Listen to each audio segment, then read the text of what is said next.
Welcome to smart Salomi. Sonia నా గుండెకాయ, తలకాయ, మెడకాయ, భుజం, నువ్వు లేక నేను లేను, నువ్వే నా ప్రాణం అన్నట్లు భారీ డైలాగులు కొడుతుంటే అతని వల్ల సోనియా ఎలిమినేట్ అవ్వడం ఏంటి అని అనుకుంటున్నారా? కానీ ఇది నిజం. నిఖిల్ వల్లే సోనియా ఎలిమినేట్ అయ్యింది. అదేలాగో ఈ వీడియోలో చూద్దాం.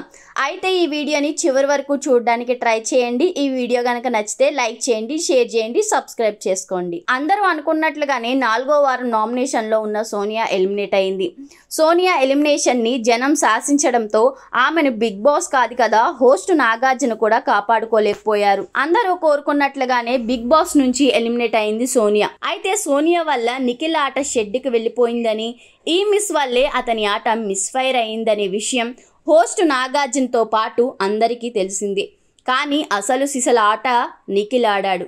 సోనియాని గుండెకాయ అన్నవాడే ఆమెను గుండెలపై తన్ని బయటకు పంపే ప్లాన్ వేసి అసలైన ఆటగాడు అనిపించుకున్నాడు. అదెలా అంటే, మనం ఫస్ట్ వీక్ నుంచి కూడా నిఖిల్ సోనియాలను గమనిస్తే తొలి వారంలో నిఖిల్ని గట్టిగా ఢీకొట్టింది సోనియా. ఇప్పుడు సోనియా, నిఖిల్, పృథ్వీలను గ్రూప్ గేమ్ అని ఎలా అయితే అంటున్నారో, తొలి వారంలో యష్మి గౌడను 3వ చీఫ్గా చేయడంపై గొంతెత్తిన స్ట్రాంగ్ కంటెస్టెంట్ ఎవరైనా ఉన్నారు అంటే అది సోనియాని. అసలు యష్మికి ఏ అర్హత ఉందని చీఫ్ని చేశారంటూ ఇచ్చి పడేసింది.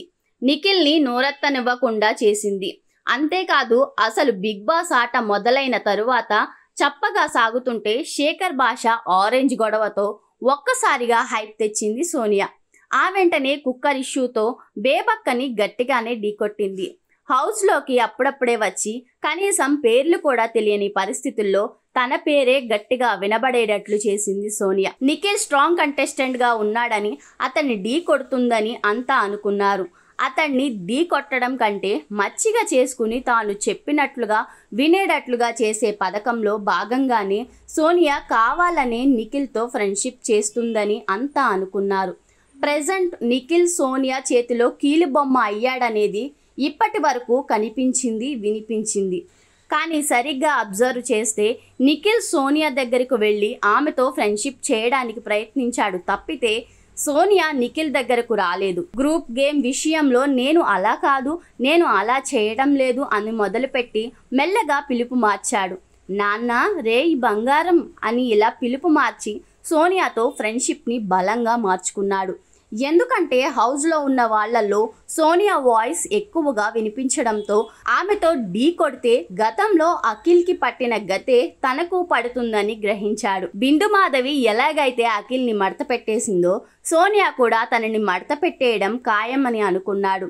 ఆమె టాకింగ్ స్కిల్స్ చూసిన తరువాత కావాలనే సోనియాతో ఫ్రెండ్షిప్ మొదలు పెట్టేశాడు. అది నిజమే అని నమ్మిన సోనియా పెద్దోడు చిన్నోడు అనే బంధంతో మెల్లగా అల్లుకుపోయింది. దానివల్ల దారుణంగా బ్యాడ్ అయింది.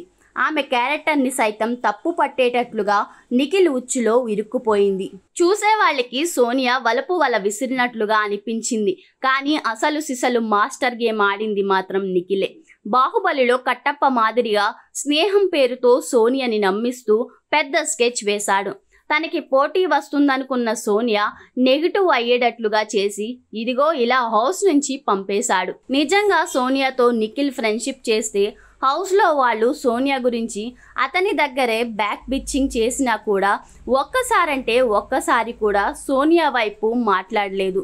ఎంతసేపు ఆమె ముందు నాన్న, బుజ్జి, బంగారం అని సన్నాయి నొక్కులు నొక్కేవాడే కానీ వేరే వాళ్ళు సోనియా గురించి బ్యాడ్గా మాట్లాడుతుంటే వాళ్ళకి వత్తాసు పలికేవాడు. తిరిగి సోనియా దగ్గరికి వచ్చి ప్లేట్ తిప్పేసేవాడు. ఓవరాల్గా సోనియా ఎపిసోడ్లో అంతా ఆమెను విలన్గా చూసిన, వెన్నుపోటు పొడిచిన అసలు సిసలు కట్టప్ప అయితే నిఖిలే. ఇలాంటి ఇంట్రెస్టింగ్ వీడియోస్ కోసం వెంటనే మన ఛానల్ని లైక్ చేయండి, షేర్ చేయండి, సబ్స్క్రైబ్ చేయండి.